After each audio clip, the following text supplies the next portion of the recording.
इकाई 2 बिलियन में आज आखिरी ये छोटे छोटे 2 टॉपिक हैं। अपसामान्य अणुभार या अपसामान्य अणुसंख्य गुण, इन्हीं से हम अणुभार निकालते हैं। पीछे आपने 4 अणुसंख्य गुण पढ़े हैं और उनसे हम विलेय का अणुभार निकालते हैं।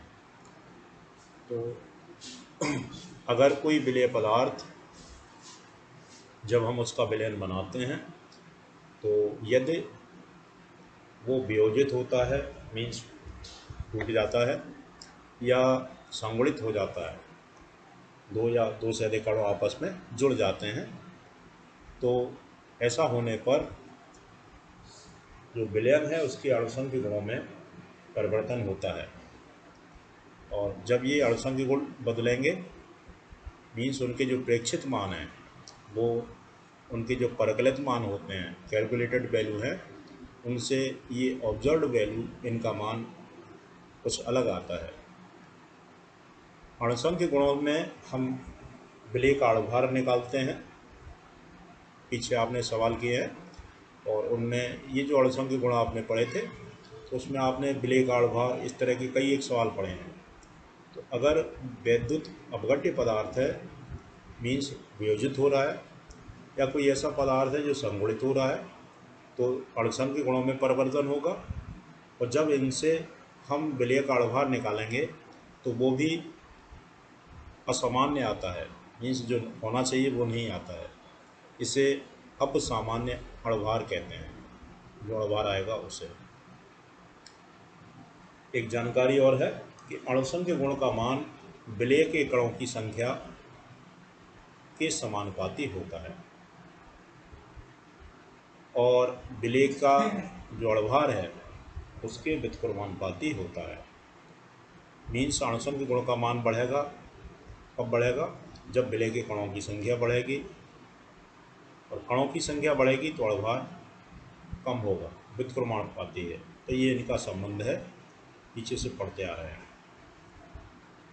अणुसंख्य गुण का प्रेक्षित मान, प्रेक्षित माने जो ऑब्जर्व किया हमने, प्रैक्टिकली निकाला है वो, बटे अणुसंख्य गुण का परिकलित मान, हम उसके अणुसूत्र से उसके परमाणुओं का भार जोड़ करके जो हम निकालते हैं वो मान। ये डेल्टा 0 है, ये डेल्टा है। ये बराबर होगा वियोजन या संगुणन के बाद कणों की संख्या बटे वियोजन या संगुणन से पूर्व कणों की संख्या। इनका जो अनुपात होगा वही अनुपात यहाँ आता है, क्योंकि ये समानुपाती हैं इसलिए। अब अणुभार व्युत्क्रमानुपाती है तो ये बराबर हो जाएगा, यही बराबर हो जाएगा डेल्टा 0, और डेल्टा का जो अनुपात है वो बराबर होगा सामान्य अणुभार, जो हम कैलकुलेट करके निकालते हैं, बटे प्रेक्षित अणुभार। इसको m लिखा है हमने, इसको m0 मीन्स प्रेक्षित है। जैसे यहाँ प्रेक्षित ऊपर था तो व्युत्क्रमानुपाती, तो नीचे आ गया अणुभार। ये जानकारियाँ, अगला जो लास्ट टॉपिक है बाल्टहाफ गुणांक, बाल्टहाफ फैक्टर है, स्मॉल i से व्यक्त करते हैं। तो इसका ये जो अनुपात है इसी को हम कहते हैं बाल्टहाफ गुणांक। i ये बराबर होगा डेल्टा 0 डिवाइडेड बाई डेल्टा। किसी पदार्थ के विलयन के अणुसंख्य गुण, इनके जो प्रेक्षित मान है और समान सांद्रता का वैद्युत अनुपघट्य है, उसके लिए अणुसंख्य गुण का परिकलित मान, क्योंकि यहाँ इसका अपघटन नहीं हो रहा है तो उससे हम कैलकुलेट करेंगे, मीन्स इनमें कोई अंतर नहीं आता है वैद्युत अनुपघट्य में। तो इनका जो अनुपात है वही है बाल्टहाफ गुणांक, या इसको हम ऐसे भी बोल सकते हैं कि वियोजन या संगुणन के बाद कणों की संख्या बटे पहले कणों की संख्या, बाल्टहाफ गुणांक। जैसे कोई वैद्युत अनुपघट्य है, मीन्स वो मतलब टूटता नहीं है, तो टूटेगा नहीं, तो जितने वियोजन से पहले कण हैं उतने ही वियोजन के बाद कण हैं, मीन्स i का मान 1 होगा। अगर कोई पदार्थ वैद्युत अपघट्य के रूप में है, जैसे NaCl है, तो जब इसको पानी में घोलते हैं तो दो प्रकार के कणों में टूट जाता है। तो यहाँ एक कण जो पहले था NaCl के रूप में, अब वो दो कणों में टूट गया। तो वियोजन से पहले एक कण था और वियोजन के बाद हो गए दो कण।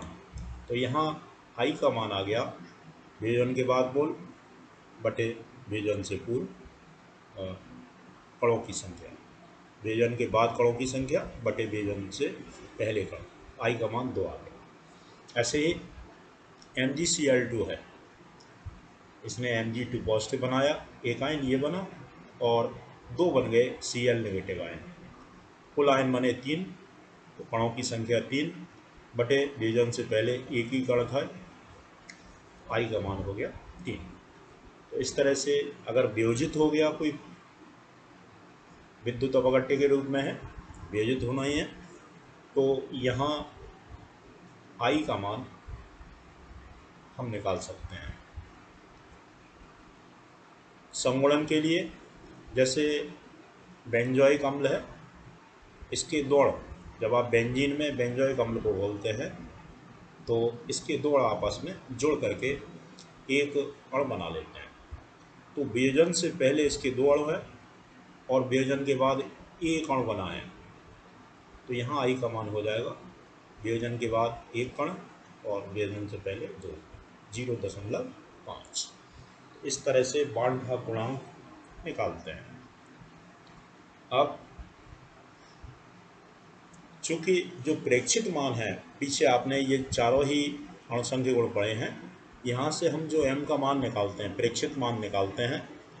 और अगर हमारा पदार्थ वैद्युत अपघट्य के रूप में है, पीछे हमने जो भी मान निकाले हैं वो अनपघट्य के लिए निकाले थे, तो वहाँ तो I का मान 1 होता था, तो प्रेक्षित मान और परिकलित मान दोनों बराबर आते थे।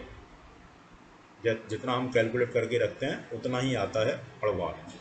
लेकिन अगर कोई पदार्थ वैद्युत अपघट्य के रूप में है तो वहाँ अणुसंख्य गुण इनके लिए I का मान बदलेगा। तो समीकरण जो बनेंगे उनमें देखें, परासरण दाब है, पहले था PV बराबर nRT, स्मॉल n माने मोलों की संख्या, उसकी ये रख दिया W/m/RT। तो यहाँ I का गुणा हो गया, हर एक में I का गुणा होना है। वाष्प दाब में आपेक्षिक अवनमन P-PS/P = ये था, उसमें I का गुणा हो गया। क्वथनांक उन्नयन ΔTV बराबर दिसवन, तो यहाँ I का गुणा हो गया। हिमांक अवनमन, इसमें भी I का गुणा हुआ। इस तरह से हम I का गुणा करके अपना सही अणुभार निकाल सकते हैं। जो अब सामान्य अणुभार आ रहे थे, बांड-भाग गुणांक से हमने गुणा करते ही सही अणुभार आने लगे। दूसरा इसमें जो है हेनरी का नियम है, जो गैसें हैं उनकी किसी द्रव में विलेयता, जैसे किसी गैस को हम द्रव में घोलें तो गैस द्रव विलयन कहलाता है।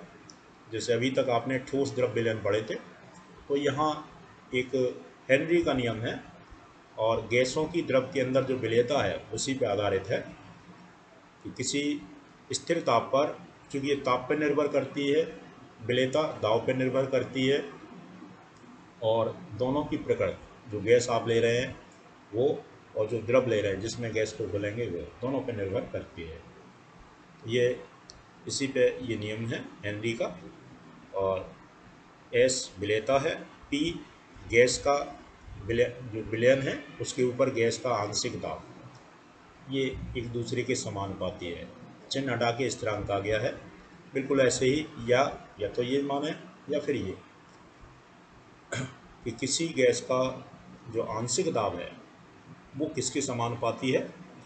ये कैपिटल X हमने देखा है मोल प्रभाज, G माने गैस के, इसके समानुपाती है। ये हेनरी का नियम है। समानुपाती का चिन्ह हटा के हमने KH यहाँ ला दिए। KH क्या है? हेनरी नियम स्थिरांक। तो इस तरह से ये आपका चैप्टर पूरा हुआ है और आगे कल अगला चैप्टर देखेंगे। पीछे का या आज का कोई भी टॉपिक हो, कोई दिक्कत हो, आप पूछ सकते हैं।